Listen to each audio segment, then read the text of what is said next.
جن دنوں اورنگزیب عالمگیر کی ہندوستان میں حکومت تھی، ابراہیم خان نامی ایک شخص کو بنارس کا کوتوال مقرر کیا گیا۔ چند ہی روز ہوئے تھے کہ سارے بنارس میں اس کے خلاف دہشت پھیل گئی۔ کہتے ہیں کہ وہ ایک نہایت عیاش اور ظالم شخص تھا۔ اس کی ہولناک نگاہوں سے کسی نوش گفتہ کلی کا بچ نکلنا بہت مشکل تھا۔ اس کے جاسوس گلی گلی سراغ لگا کر اس کو اطلاع پہنچاتے۔ آہستہ آہستہ کوتوال کی ہوس پرستی اور عیاش مزاجی کی داستانیں پورے شہر میں مشہور ہو گئی۔ کسی کی بہو بیٹی کی آبرو اس کی درندگی سے محفوظ نہیں تھی۔ جب تک وہ کسی عصمت کا تازہ خون نہ کر لیتا، اس کی رات چین سے نہیں کرتی تھی۔ بنارس میں اس سے پہلے شکیل قلب اور بدمست حاکم پہلے کبھی نہیں آیا تھا۔ کوتوال کے جاسوسوں نے اطلاع دی کہ اس شہر میں پنڈت لالا رام کی نوجوان بیٹی شکنتلا ایک ایسا ہیرا ہے جس پر آج تک کسی کی نظر نہیں پڑی۔ کوتوال کی طرف سے پنڈت کو پیغام بھیجا گیا کہ مجھے خبر ہے کہ شکنتلا نام کی تمہاری بیٹی ہے جو سنے بلوک کو پہنچ چکی ہے۔ میں چاہتا ہوں کہ اسے اپنے گھر کی زینت بنایا جائے، لہٰذا اس کی ڈولی سے جا کر میرے دروازے تک پہنچا دو۔ 1 ہفتے کی مہلت دیتا ہوں۔ اگر اس دوران میرے حکم کی تعمیل نہ ہوئی اور تمہاری بیٹی کی ڈولی میرے دروازے پر نہ لگی تو پھر میرے سپاہی اسے زبردستی اٹھا لیں گے۔ باپ نے بیٹی سے مشورہ کیا تو اس نے کہا، آپ حاکم شہر سے 1 ماہ کی مہلت لے لیں۔ 1 ماہ کی مہلت طلب کی گئی، جس کی اجازت دے دی گئی۔ اب شکنتلا نے مردانہ لباس پہنا، سر پر عمامہ، گھوڑے پر سوار ہو کر دلی روانہ ہو گئی۔ سلطان نماز جمعہ سے فارغ ہوا ہی تھا کہ اس کے سامنے شہزادوں کا لباس پہنے ایک نوجوان کھڑا تھا۔ روشن ضمیر بادشاہ کو حقیقت تک پہنچنے میں ایک لمحے کی تاخیر نہ ہوئی۔ نقیب کو حکم دیا، اس نوجوان کو دیوان خاص میں میرے سامنے پیش کیا جائے۔ اورنگزیب عالمگیر جو ہی دیوان خاص میں اپنے تخت شاہی پر برجمان ہوئے، نوجوان کو پیش کر دیا گیا۔ سلطان نے حکم دیا، دربار فوراً خالی کر دیا جائے۔ سارا دربار خالی ہو گیا تو سلطان نے نوجوان کی طرف چادر بڑھاتے ہوئے کہا، بیٹی لو، یہ دستار اتار کر چادر اوڑھ لو۔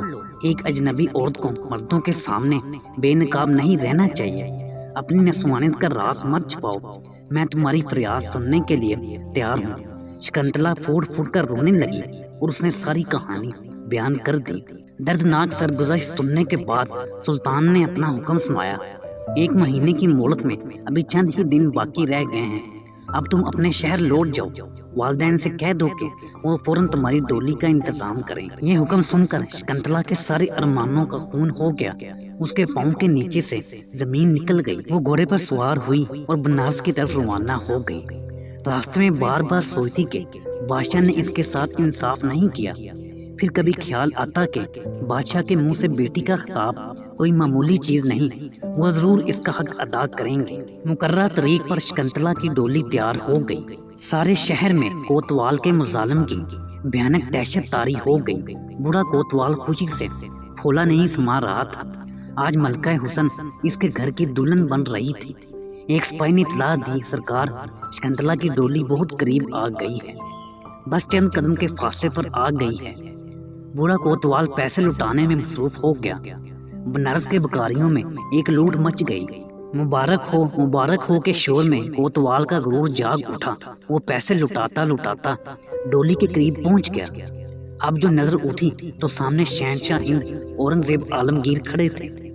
کوتوال خوف سے کانپنے لگا۔ دہشت کے مارے سارے جسم کا خون سوکھ گیا، بت کی طرح بے حس و حرکت کھڑا تھا۔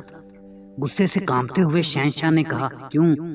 اسی کرتوت کے لیے تجھے بنارس بھیجا تھا کہ ایک ہولناک ظلم کا تماشا نچاتے ہوئے تجھے ذرا بھی شرم نہ آئی؟ کیا تجھے یہ بھی معلوم نہیں کہ سارا ہندوستان اسلام کی پناہ میں ہے؟ اقوام کی عزت، آبرو اور جان و مال کا تحفظ ایک مسلمان کا سب سے مقدس فریضہ ہے۔ فرط غضب سے شہنشاہ کا چہرہ سرخ ہو گیا، آنکھوں سے چنگاریاں پھوٹ رہی تھیں۔ اسی دوران دلی سے چلا ہوا فوجی دستہ بھی موجود ہوا۔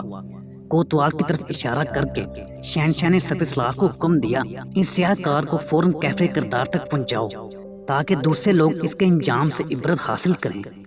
اس کے دونوں پاؤں الگ الگ 2 خونخوار ہاتھیوں کی ٹانگوں سے باندھ دیے جائیں اور پوری قوت کے ساتھ ہاتھیوں کو مخالف سمت میں دوڑایا جائے، یہاں تک کہ زمین پر اس کے جسم کے ٹکڑے بکھر جائیں۔